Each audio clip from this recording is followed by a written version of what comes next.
Welcome to our 5 on 5. We're pleased to be joined by Dr. Vandana Shiva. She's a scholar, environmental activist, and author. Thank you so much for being here, Dr. Shiva. Pleasure to meet you. Pleasure to be here. All right, so you're in town. You just spoke recently in Ashland. You're a strong advocate for organic farming. Why is that? Well, I think organic farming is the only way we're going to solve three of the biggest problems we face: the ecological crisis and all aspects of the ecological crisis, whether it be species extinction or water depletion or climate change, and the buildup of toxics, and linked to this, the epidemic of diseases, the cancer epidemics, the health problem, and finally, the very big problem of democracy, because it's around a bad food system that people are being prevented to exercise their choices of what they grow, what they eat, full knowledge of what they eat. And it's organic farming and local food systems that offer the true, sustainable, just, and democratic solution.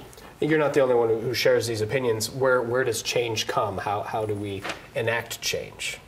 We enact change by being the change we want to see, as Gandhi said, which is why, even though I trained as a physicist, my life now is as a seed saver and as an organic farmer and a promoter of organic farming.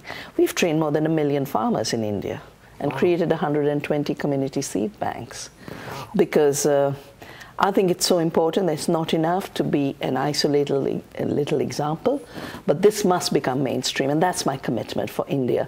Next 5 years, we must make it so clear, with all the scientific evidence at hand, that organic is the only way to go forward. How does organic farming help us avoid drought and deal with climate change?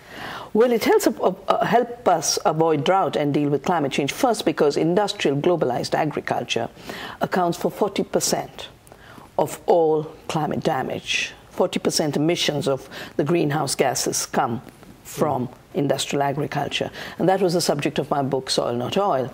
Organic farming cuts those emissions because it's not fossil fuel intensive, it's not fertilizer intensive, it's not CAFO permissible.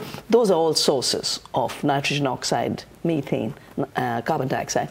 But more importantly, it closes literally the carbon cycle, the living carbon cycle. There's too much carbon dioxide in the atmosphere. It needs to be put into the soil. Only organic farming can achieve that. The challenge is not just renewable energy, which is important, but regenerative food systems. And the calculations are there.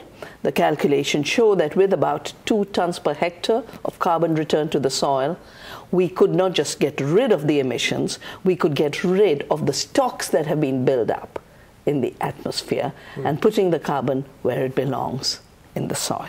Okay, so if people are watching at home and they want to enact change, as you say, and obviously they can start organic farming in their backyard perhaps, but what else can they do to enact this type of change?